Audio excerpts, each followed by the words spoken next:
Nós vamos a Atos, capítulo 20.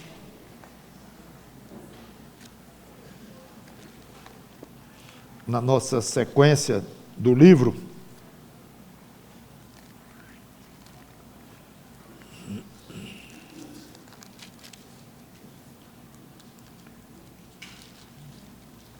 Nós estamos um pouco parados aqui nesta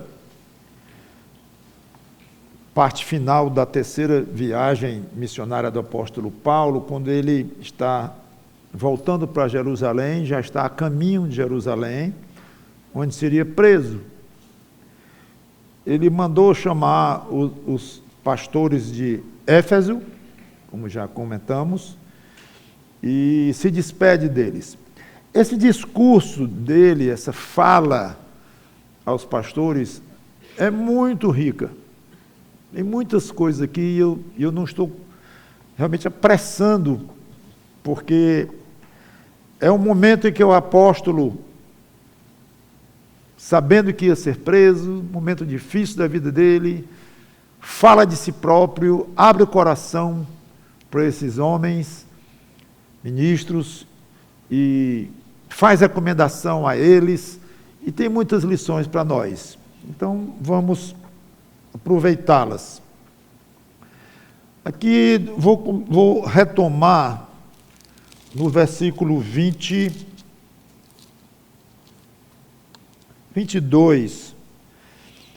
E agora, estou em Atos 20 e 22. Constrangido em meu espírito, vou para Jerusalém, não sabendo o que ali me acontecerá. Então, já dá aqui, já informa como é que está a mente, o coração, o espírito dele. Constrangido, entristecido. Senão que o Espírito Santo de cidade em cidade me assegura que me esperam cadeias e tribulações. Porém, em nada considero a vida preciosa para mim mesmo, contanto que complete a minha carreira e o ministério que recebi do Senhor Jesus para testemunhar o Evangelho da graça de Deus. Até aqui nós já vimos, já preguei até aqui. Agora então, partindo do 25, falei apenas para pegar o contexto. Agora, eu sei que todos vós, em cujo meio passei pregando o reino, não vereis mais o meu rosto. Portanto, eu vos protesto, no dia de hoje, que estou limpo do sangue de todos. Vamos orar. Santo Deus, nosso bom Pai, que o Teu Espírito Santo nos ensine o que está por trás destas poucas palavras de Paulo, que vamos comentar hoje, mas com um grande peso de ensino que tem aqui para nós. Em nome do Senhor Jesus Cristo. Amém. Tem uma coisa interessante, que eu poderia até passar por cima facilmente, mas eu acho que vale a pena para aqueles que gostam de se aprofundar um pouquinho mais e estar mais preparados para quando perguntarem dificuldades da Bíblia. Paulo afirma que os irmãos nunca mais o veriam, deixando praticamente certo que ele iria morrer logo depois, especialmente porque o Espírito Santo, ele acabara de dizer, estava dizendo para ele, de cidade em cidade, que ele ia enfrentar cadeias e tribulações, embora não tenha falado em morte. E Paulo não morreu logo depois. O Espírito Santo não disse que ele ia morrer logo depois, ele mesmo não disse, mas deu a entender que talvez achasse que estava chegando ao fim dele. Ele passou 6 anos preso, depois disso, 2 em Cesareia e 4 em Roma. Depois saiu, depois da chamada primeira prisão em Roma. Passou 3 ou 4 anos solto, trabalhando. Viajou, talvez tenha feito aqui a chamada 4ª viagem missionária. Não é tão certo, não é tão claro como as outras, mas tudo indica. Depois foi preso, novamente mandado para Roma, e lá ele foi morto, realmente. Curioso é que há forte indicação de que ele voltou a Éfeso, depois de sair da prisão de Roma. Como se explica isso? Não é complicado. Não era uma profecia inspirada, e isso faz parte do aprendizado que nem tudo que Paulo dizia era inspirado. E aqui está, Lucas está dizendo o que Paulo disse. Provavelmente essa parte não foi uma profecia que o Espírito Santo mandou que ele fizesse de uma maneira inspirada, mas planos pessoais. E nós vimos algumas vezes no próprio livro de Atos, planos pessoais. Alguns até frustrados, em que ele não foi dado a ele realizar exatamente o que ele tinha pensado.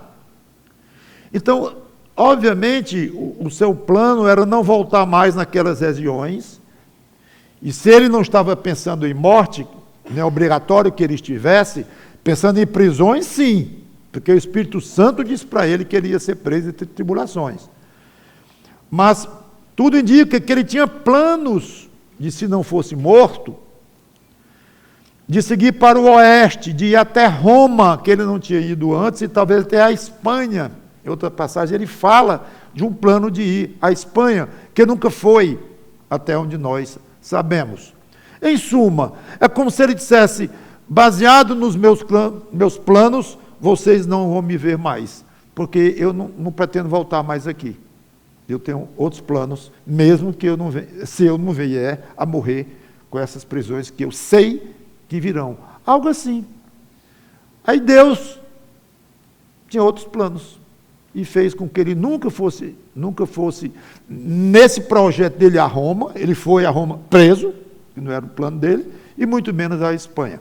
Ok? Então, essas explicações é só para vocês, aprofundando um pouco, saberem que tem coisas na Bíblia que são afirmações de pessoas como um relato, mas que não obrigatoriamente seja inspirado pelo Espírito Santo. Tudo que o apóstolo Paulo disse, provavelmente é que ele não estava. Ok? E, pastor, isso aqui está ficando um pouquinho complicado. Ok, estude mais. Estude mais. E você vai ver que é assim. O que não pode é achar que tudo é inspirado pelo Espírito Santo, até quando o diabo fala, né? Como ele fala para Jesus várias vezes. Então, tem que saber como é isto. Tudo isso faz parte de um aprendizado para colocar o crente mais maduro na fé e não ficar morrendo de medo de chamarem-no na faculdade, no colégio, onde for, começaram a fazer perguntas sobre a Bíblia. É importante você conhecer a palavra de Deus. Aí ele diz no versículo 26, eu vos protesto, quer dizer, eu vos afirmo, eu garanto, no dia de hoje, ele está sendo bem solene aqui, que estou limpo do sangue de todos. Estou limpo do sangue de todos. O que é isto? O que tem sangue a ver com pregação? Outra pergunta que pode parecer difícil. Então eu vou tirar um tempo para ir até Ezequiel, e nós vemos um princípio muito interessante, que tem a ver conosco, se não diretamente, em primeiro lugar, mas talvez secundariamente, como eu vou mostrar, tem a ver conosco, e é um princípio muito interessante para nós crentes, como eu vou mostrar.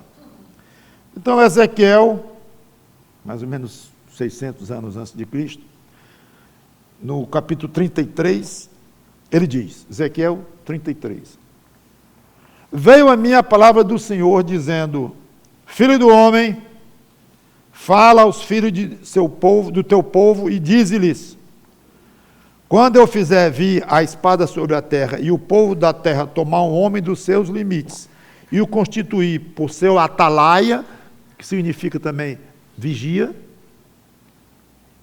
e vendo ele que a espada vem sobre a terra, tocar a trombeta e avisar o povo, Se aquele que ouviu o som da trombeta não se der por avisado e vier a espada e o abater, o seu próprio sangue será sobre a sua cabeça.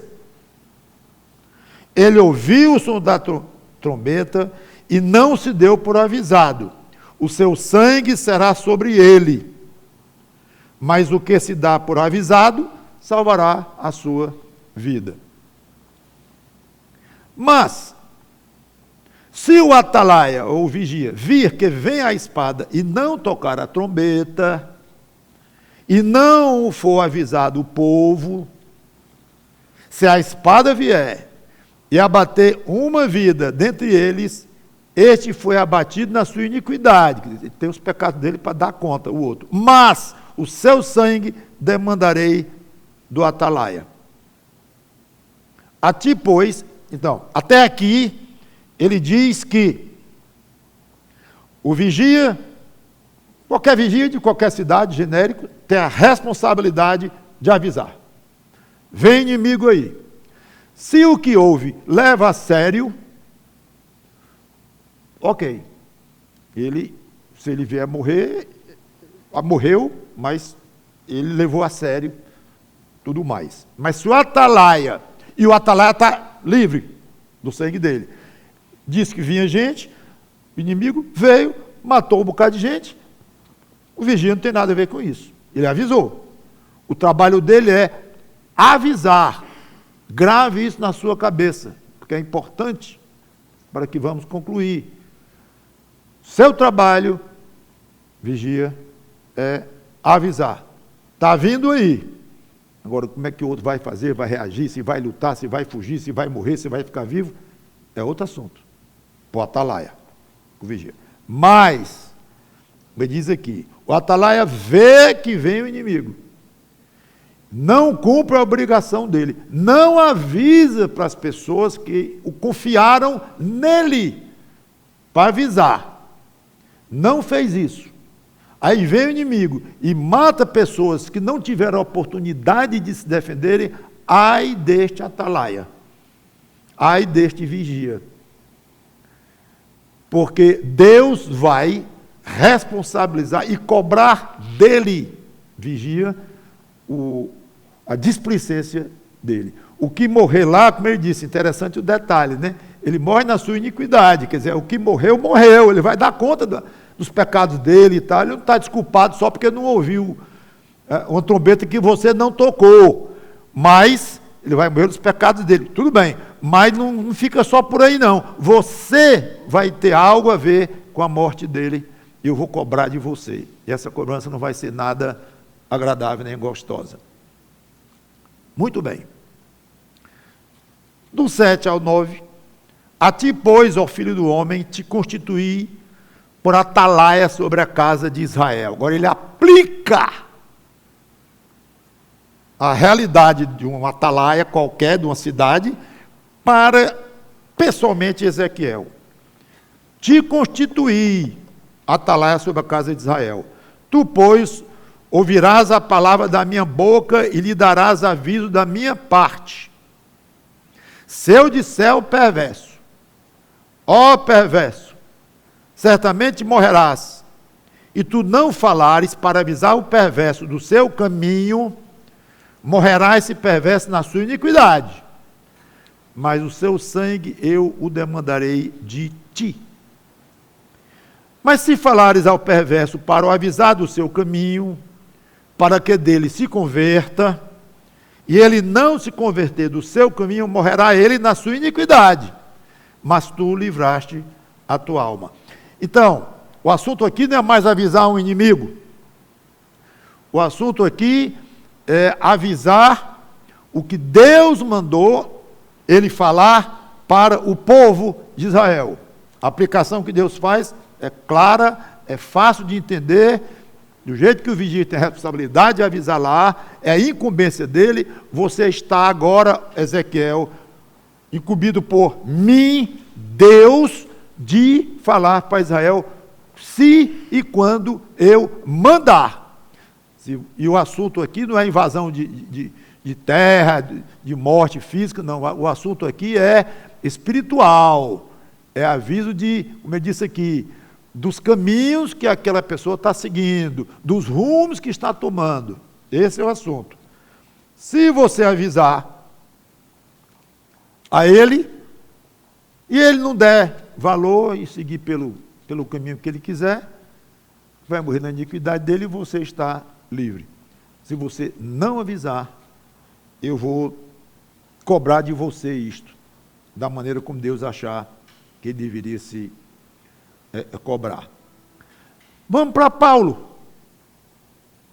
Tudo isso é para explicar a expressão, que é a mesma usada por Ezequiel, para Deus com Ezequiel.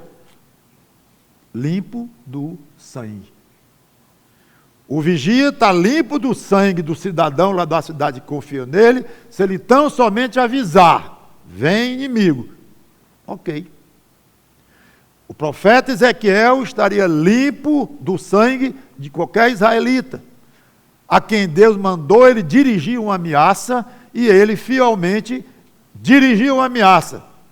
Está limpo. Esta é a ideia. Primeira coisa que Paulo assume para si, o papel de atalaia, de vigia. Ele se comparou diretamente a Ezequiel.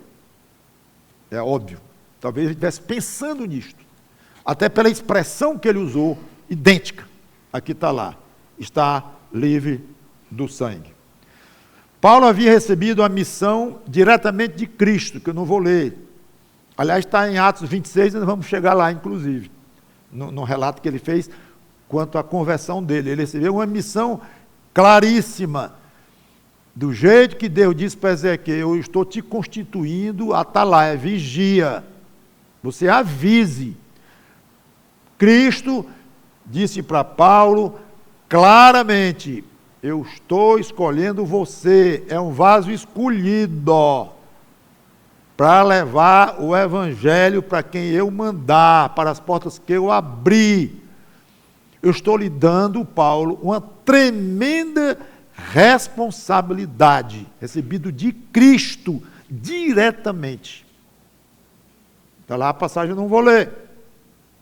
Então ele se sentia completamente imbuído da sua responsabilidade de pregar o evangelho. Ai de mim, se não pregar o evangelho, disse lá em 1 Coríntios 9. Mas é curioso que ele não se achava suficiente, não achava suficiente apenas ele pregar o evangelho, que na realidade era o que cabia a ele, sim. Mas Paulo era tão exigente consigo mesmo e tão dedicado à obra de Cristo, a partir daquele momento em que Cristo falou para ele e o converteu, é que ele tinha que ganhar almas.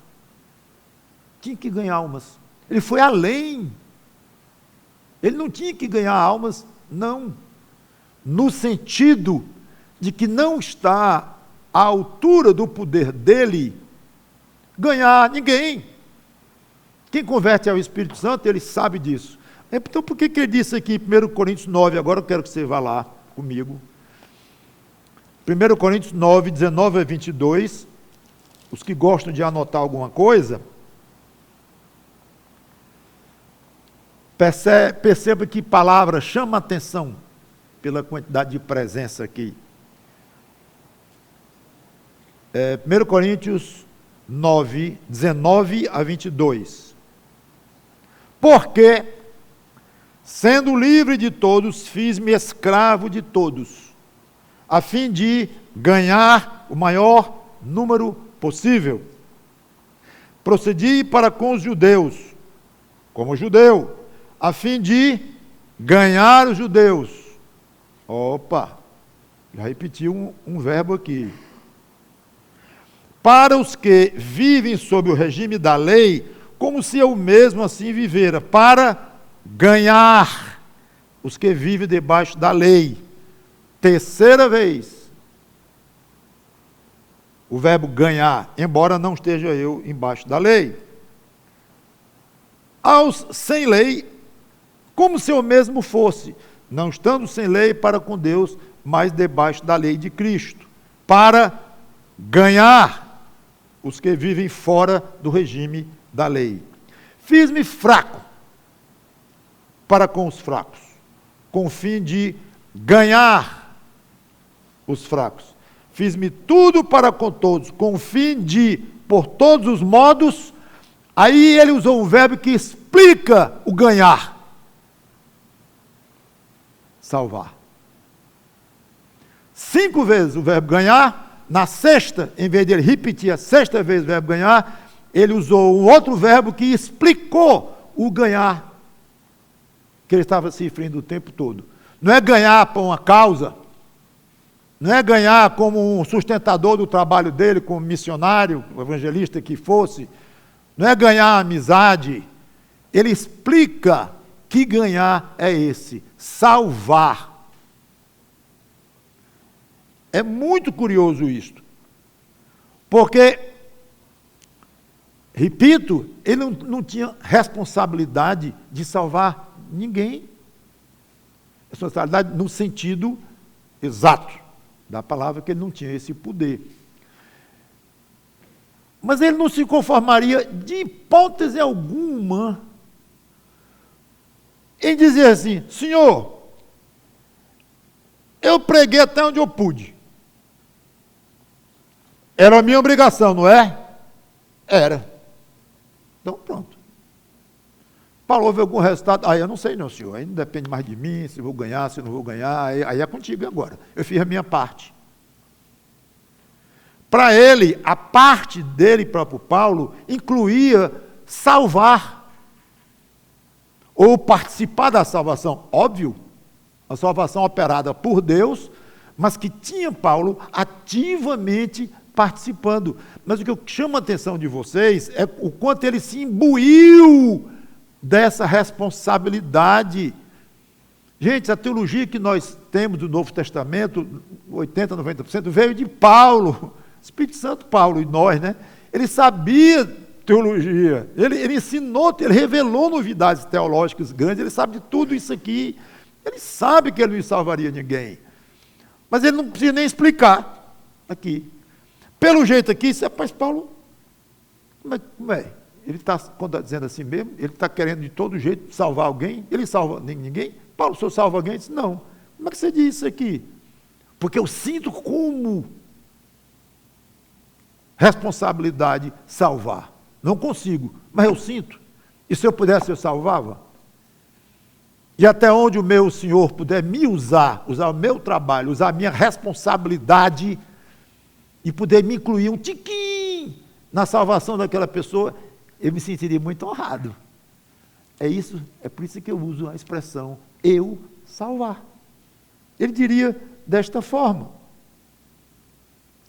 Então, Paulo mostra-se perfeitamente ciente de que ele era um atalaia, um vigia encarregado de avisar, através da pregação do Evangelho, está tranquilo, e que precisava alertá-los do perigo do inferno e livrá-los de lá, até onde ele pudesse fazer. O Novo Testamento traz uma ideia semelhante aos pastores. Hebreus capítulo 13, versículo 17.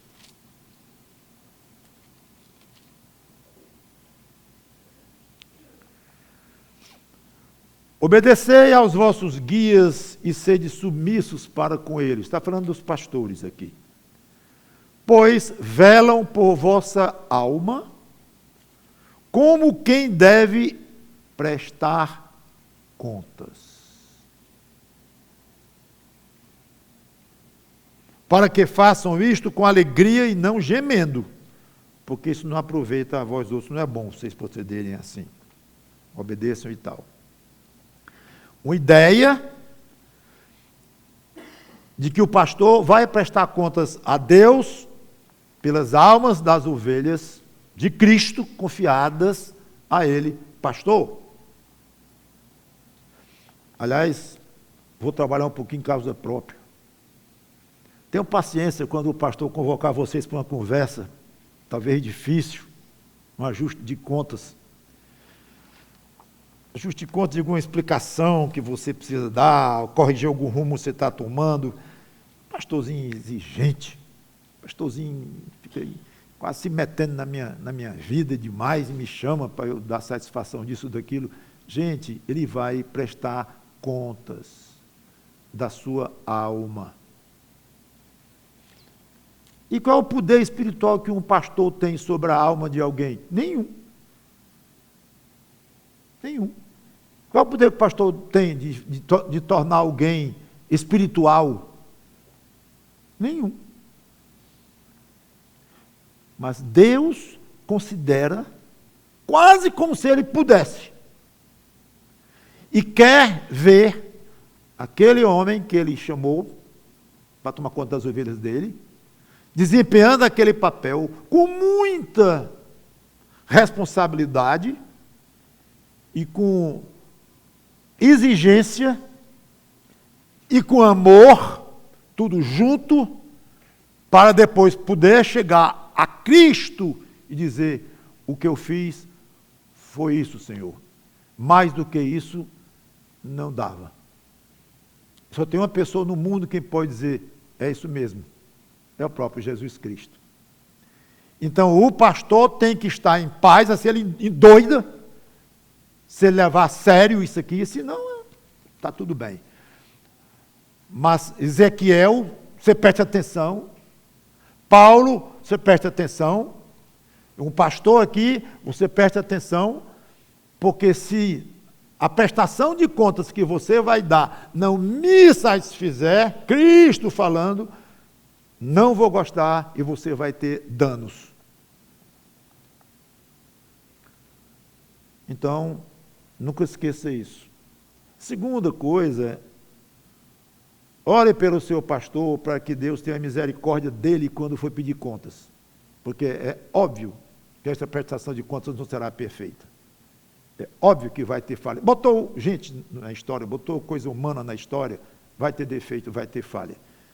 Então, por mais que o pastor seja dedicado, procure fazer a sério, procure enfrentar situações dificílimas e tudo, ele vai errar e não é pouco não. Então, que Deus tenha misericórdia. Agora, o ponto que vai interessar mais a vocês, que até aqui você pode pensar: eu não fui profeta, nem sou. Eu não sou o apóstolo Paulo. Eu não sou pastor. O que eu tenho com isso? O pastor Paulo se vire aí, pastor Pepe se vire aí com os jovens dele aí, cada pastor aí tome a sua, se vire. Eu não tenho nada a ver com isso. Tem. Eu confesso que não encontrei na Bíblia uma passagem explícita de que o crente vai prestar conta do sangue de pessoas para as quais ele devia ter advertido e não o fez, usando essa expressão e tal, como Paulo usou para ele próprio e tal. Então parece que esse era um peso mais específico, de fato, para profetas, apóstolos, pastores, e a gente compreende, porque tinham a missão mais específica de tomar conta espiritualmente dessas pessoas. Mas só o fato de todo crente ter a obrigação de pregar a toda criatura já é uma indicação de que alguma responsabilidade ele terá diante de Deus quanto às pessoas que ele deixou de avisar dos perigos do inferno e que poderia ter avisado. Isso é muito mais sério do que vocês pensam. Então, não adianta querer se tirar de cima de você essa responsabilidade, porque não é pastor, nem é Paulo, nem é apóstolo, nem é profeta. Mas Deus tem colocado sobre cada crente que já existiu, que existe, individualmente, a responsabilidade de pregar evangelho, o evangelho a toda criatura, ou seja, a todos aqueles que você tem condições de fazê-lo. É muito importante ter cuidado aqui. Cada um de vocês. Pastor, como é que eu vou saber? As pessoas diante de ti, que eu tenho a responsabilidade de falar. Então eu vou chegar lá na Praça do Ferreira, subir num murinho daquele ali, começar a falar, porque eu não consigo mais dormir desse jeito, tenho que falar para todo mundo, vou reunir o prédio inteirinho lá, onde eu moro, e vou sair falando para todo mundo, vou botar um aviso aqui na minha frente, igual uns profetas estranhos de vez em quando aparecem, né? Não, é claro que não é assim. É um extremo, né? Sim. E o outro extremo? Eu não estou preocupado com esse extremo aqui, de você sair por aí gritando o evangelho e falando para todo mundo de qualquer forma, de qualquer jeito. Não teria nem senso. A Bíblia nunca pede de nós o que não tem senso, pelo menos aos olhos de Deus. Mas o outro extremo me preocupa, sim, que é a questão do crente não estar ligado com a sua responsabilidade de avisar o outro do inferno. É muito duro, difícil falar do inferno. Mas é para onde o seu pai está indo, sua mãe, seu primo, seu irmão de sangue, seu vizinho, seu inimigo. É um ser humano. E Deus bem poderia colocar as pedras para falarem, ou as iás. Hoje em dia, vai ter pastor, já deve ter muitos aí, pregando mensagem todinha feita por inteligência artificial. Vai dar conta diante de Deus quanto a isso aí. Mas breve não vai ter mais pastor. Para quê? Coloca aqui um computador, e caixa de som já tem, e prepara. E não sai nem de casa. A partir da hora tal, do dia tal, estará o povo da igreja reunido lá. Prega uma mensagem lá sobre 1 Coríntios 10 e 13. Agora eu quero que o senhor pregue no estilo de Spurgeon. Aí, na outra semana, eu quero agora que você pregue em Apocalipse, capítulo 3, versículo 10, no estilo de John MacArthur. E a pregação vai sair muito bem feita. Muito bem feita. É isso que Deus quer? Ele não tem outro recurso, ele não quer ter outro recurso para atingir o ouvido humano sobre o perigo do inferno, que não a sua boca, a sua língua, a minha, dos crentes. Acha que a responsabilidade de advertir os incrédulos deste mundo, bilhões de pessoas, está essa responsabilidade em cima dos pastores? Que é isso? Você foi salvo com o mesmo sangue que foi o maior pastor, pregador que já houve no cristianismo. Mesmo sangue, mesmo custo. Você vai para o mesmo céu que ele. Por que a sua responsabilidade é menor? Agora, eu admito que a Bíblia joga um peso maior sobre os pastores e pregadores, etc., que é natural, é compreensivo. Mas, irmãozinho, irmã, para achar que você tem pouca ou nenhuma responsabilidade e nem pensar nisso durante meses e meses e meses, espera aí, eu tenho falado do Evangelho no último mês, para quem? Isso é uma pergunta que pode lhe revelar uma falha muito grande. Não sei. Não me lembro. No último mês eu não me lembro. 2, 3. Último semestre. Falou de Cristo para alguém de alguma forma? Último ano. Como é que está a sua atuação nisto? Você é um atalaia, dá vontade de dizer atalaiazinho. Ou vigiazinho, comparado aí com os apóstolos, profetas e até pastores e tal. Eu não diria isso, não. Eu diria que e certamente a sua prestação de contas vai ser relativa à sua responsabilidade. A prestação de contas do outro lá vai ser maior, porque a responsabilidade dele é maior, tudo bem, mas que você vai ter sua cota de exigência de Deus, pelo que você fez com essa responsabilidade, meu irmão, não se iluda. Você vai ter esta prestação de contas e você tem essa responsabilidade. Voltando, para Paulo, apenas saber que ele tinha o dever de sentinela e de salvar alguns da maneira que eu já expliquei, não era suficiente. Ele se declara ter se desincumbido desta missão. Claro, até esse dia. Ele tinha muita vida pela frente, como eu falei. Estou limpo do sangue de todos, ou seja, consciência tranquila. Meu dever está cumprido. É muito bom a consciência dessa. Pastor, como é que eu vou ter uma consciência dessa? Eu não sei para quem eu devo falar ou pregar, ou como o senhor disse aí, eu vou reunir o condomínio todinho para poder pregar, eu vou fazer o quê? Essa resposta, essa pergunta não tem uma resposta definida, individualizada. Não tem. E eu não posso dizer também, chegar no meu gabinete, pastor, me diga aí. Eu digo, irmão, não sei. Mas eu sempre direi o que eu gosto, sempre em situações aqui, assim que não tem uma resposta clara, dizer assim, diga para Deus que você está preocupado com isso, quase angustiado com isso, que deveria estar mesmo, e que Ele dê um jeito de lhe orientar e dar paz no seu coração com as pessoas para as quais você deve falar o Evangelho. Pelo menos isso, que você deve falar o Evangelho. Bote um peso no seu coração. Eu não sei se você já sentiu isso, mas é curioso que entre vários colegas de classe, ou vários companheiros de trabalho, coisa assim, tem alguns que chamam a atenção mais. E que você sente quase um peso de falar. E outros, não muito.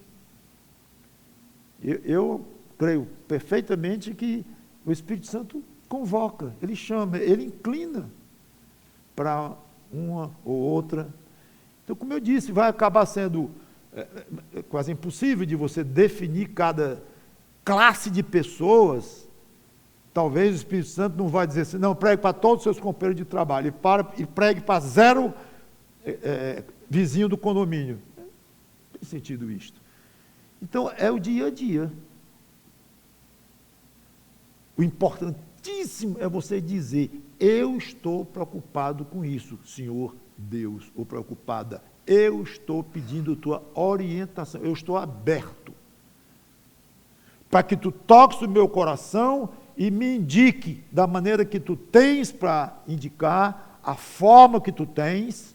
Tu és muito poderoso, muito criativo, mas eu vou aguardar de ti esse tipo de compulsão, esse tipo de força na direção da qual eu devo tocar, de rumo que eu devo tocar quanto a esse assunto. Porque não é só a questão de saber que você tem esta missão, mas é se sentir com consciência tranquila. Como eu disse, assim um crente que leva tudo a sério, é muito exato nas coisas, vai ficar maluco. Acaba ficando insano, que não tem sentido nenhum. Não, eu não posso dormir enquanto eu não pregar por último isso, último aquilo, meu bairro inteiro, minha família inteira, contando todos, sem exceção. Não, acho que não é assim que funciona. Mas, aqueles a quem você sentiu o peso de falar, você falou. Este é o ponto que eu quero chamar a atenção agora, que Paulo diz, eu falei, viu? Eu falei. Eu fui chamado como atalaia, como Ezequiel. Eu recebi a obrigação de Jesus Cristo diretamente dele, pois eu fiz. Até onde eu pude, eu fiz. Isso não tem preço. Para uma consciência sensível, isso é extremamente importante para o crente ter paz.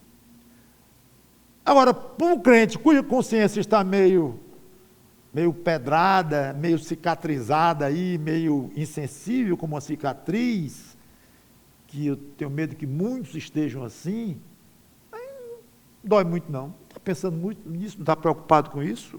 Ou não é algo que está muito na sua mente? Então, chamo sua atenção para isto. Já arrumando para o final, aproximadamente 10 anos depois, preso pela segunda vez em Roma, pouco tempo depois de ser executado, Paulo diz a famosa frase, se alguém sabe de qual, 2 Timóteo 4:7, combati o bom combate, completei a carreira, guardei a fé. Agora Paulo estava no fim da vida mesmo. Ali não. Ele podia até pensar que estava, já expliquei isso. Mas, como eu disse, ele teve mais de 10 anos de vida ainda. É muito tempo. Ele poderia terminar os dias dizendo, ai, como é que eu vou me encontrar com Jesus Cristo? Eu não fui fiel. Você não disse para o pessoal de Éfeso que estava tranquilo, mas faz 10 anos. Eu falhei muito nesse tempo, eu envelheci, eu pedi a energia, eu não estou bem para me confrontar. Jesus Cristo me confrontar. Contrário, firme, igualzinho a 10 anos atrás.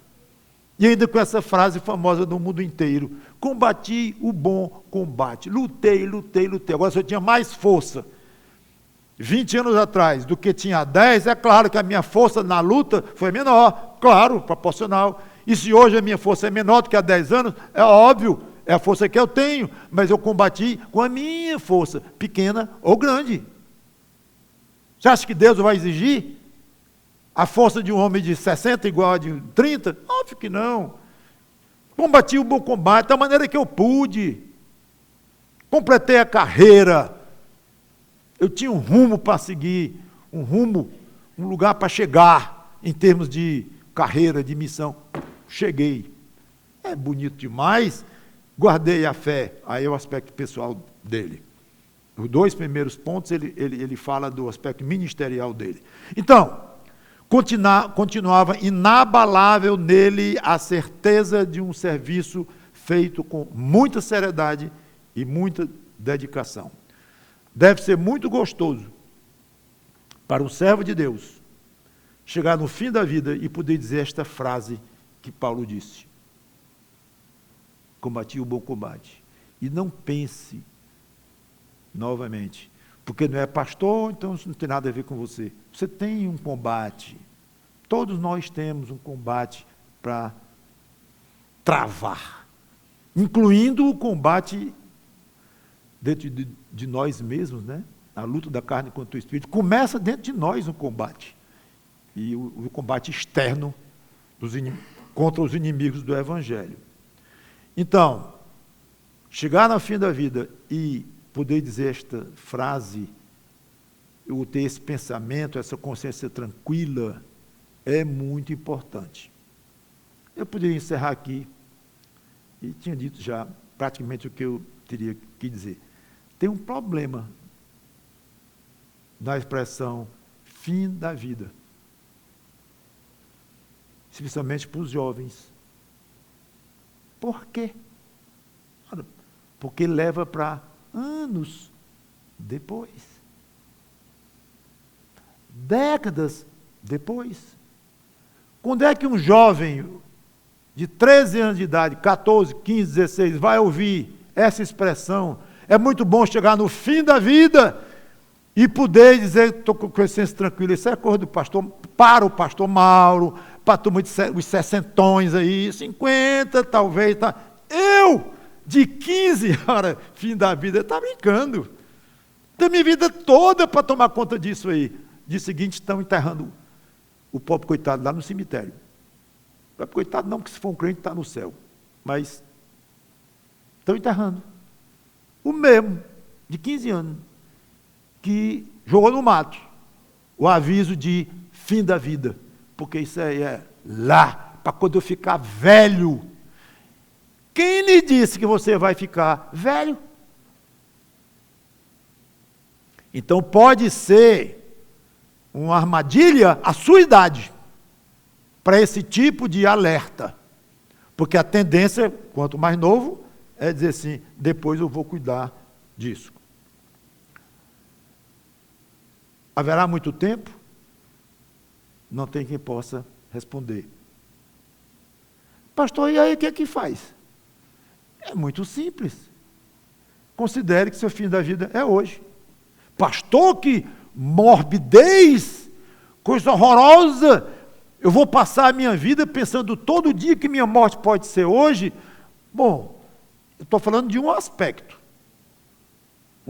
da sua responsabilidade como atalaia, um aspecto de você não vacilar, não cair na armadilha de que por você é novo demais. Só tem uma solução. E por acaso é algo demais você se lembrar que é um mortal e que pode desaparecer de morrer hoje? Qual é o problema disto? Você não sabia disso, não? Então, eu não vejo outra solução, a não ser o crente, continuamente, como é que está a minha consciência hoje? Se hoje à noite eu estiver diante de Cristo, Senhor, desculpe aí, aquele carro me pegou de jeito, veio na contramão, eu nem vi, já estou aqui diante de ti. Crente, me pegou de jeito. Eu não tive tempo, eu nunca ia imaginar que a minha carreira ia acabar hoje. Nunca imaginei. Serve como desculpa, é razoável esse tipo de argumentação diante do Senhor Jesus Cristo. Eu esperei para pensar no assunto da minha responsabilidade de falar o evangelho e falar para os outros sobre o inferno.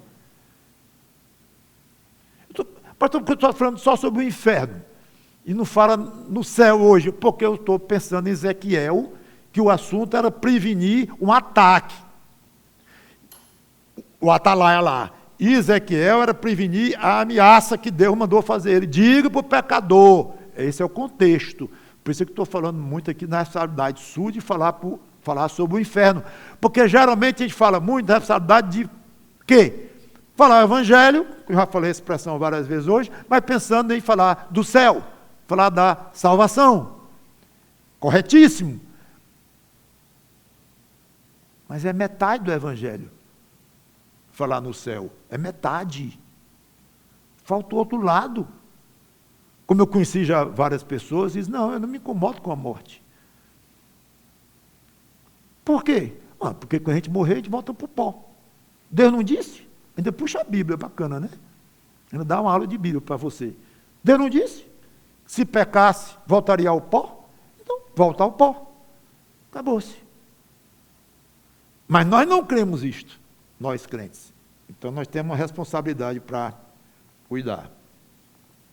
Então, no versículo 27, aqui eu encerro a pregação de hoje, voltando a Atos, ele diz, não deixei de vos anunciar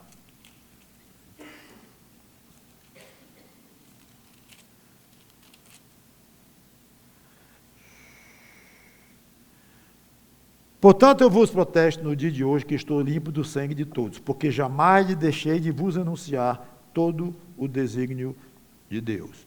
Então, ele detalha ainda mais qual era a sua responsabilidade, anunciar todo o desígnio de Deus.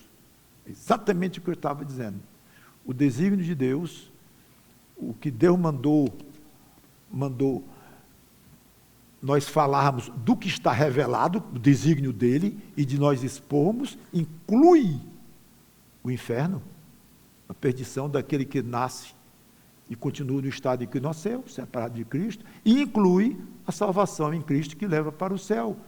Então, o desígnio de Deus, isso aqui significa o que foi revelado por Deus, que está nas Escrituras. Ele diz exatamente isso. Tem os dois ângulos. Agora, falar do céu é bom, é gostoso. Falar do inferno não é, que é a nossa ênfase hoje. Essa expressão aqui, anunciar todo o desígnio de Deus, é muito citada quando tem pastor falando para pastor, na formação do seminário, lá da turma daquele ano. É comum isso aí. para lembrar que é obrigação de todo pregador pregar a Bíblia inteira, de fato é. Mas há certas situações em que fica difícil para o crente pregar todo o conselho de Deus, até diante de outros que estão ali como cristãos, supostamente todos irmãos, ou todos da mesma fé, e muitos não são salvos em Cristo. Aí vem o problema do ecumenismo, dos grandes concílios, encontros enormes, com centenas de pastores e bispos e tudo reunido, em que não se pode pregar todo o conselho de Deus, porque vai ferir o outro. Não dá. É um comprometimento terrível você estar fazendo parte de um grupo, amigavelmente, em que você tem que sacrificar a pregação plena da palavra de Deus para não arranhar os amigos e os companheiros. Ok, você não faz parte de nenhum grupo enorme de conselhos, de pastores ecumênicos e tal, mas tem algumas coisas que é bom ter cuidado, especialmente os alunos e pessoas que trabalham em empresas grandes e que têm grupos que se reúnem, grupos de cristãos se reúnem no almoço, se reúnem depois do trabalho, um certo tempo e tudo. Isso é algo talvez mais delicado do que você pensa. Porque o aspecto da comunhão e de orar pela conversão de outros e tudo, é muito bom. Mas pode ter uma pontinha aí que talvez seja bom você reconsiderar. O que é? É que está na hora de você expor uma passagem como ficou combinado no grupo. Fulano fala disso, outro fala daquilo, o que você acha disso, o que você acha daquilo e tal. E aí você não pode falar, porque tem cristãos, com aspas ou sem aspas, ao redor, amigos de trabalho, amigos de escola, e você está ali amigavelmente, todos debaixo da mesma fé, supostamente, e quando você menos espera, você está ali comprometido. O que você acha disso?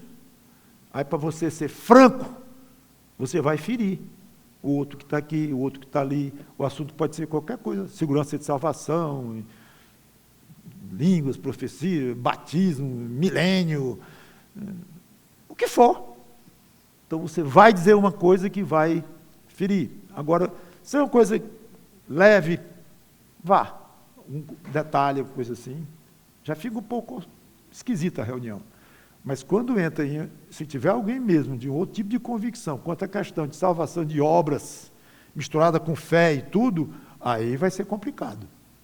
Então eu quero terminar com esse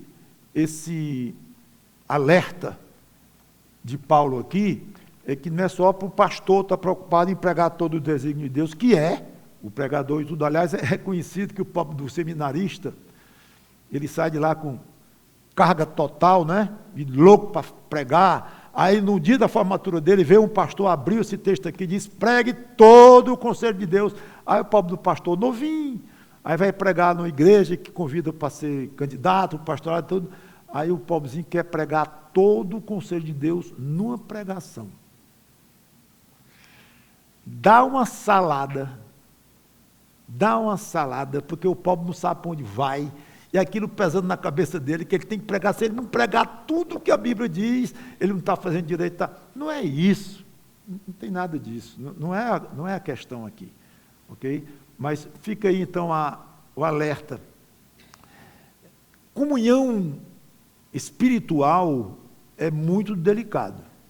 Então, os grupos com os quais você vai se juntar para ter comunhão e tudo, escolha com responsabilidade, com cuidado, e se você notar que você vai ter que sacrificar o conselho de Deus, as coisas que você crê, não é bom. E procure dizer alguma coisa com muito cuidado, com muita habilidade, mas pode chegar ao ponto que não vale nem a pena. Então, fica com sabedoria de cada um de vocês, peçam a Deus esse tipo de orientação, mas não é tranquilo porque você faz parte de um grupo de evangélicos, de cristãos, e aquilo é muito bom, só tem vantagens e coisa assim. Pode ficar em cima de você uma responsabilidade não cumprida de pregar o conselho de Deus. Vamos orar. Obrigado, Senhor Deus, pela Tua palavra, que o Teu Espírito Santo nos ajude a compreendê-la e a aplicá-la. Em nome do Senhor Jesus Cristo. Amém.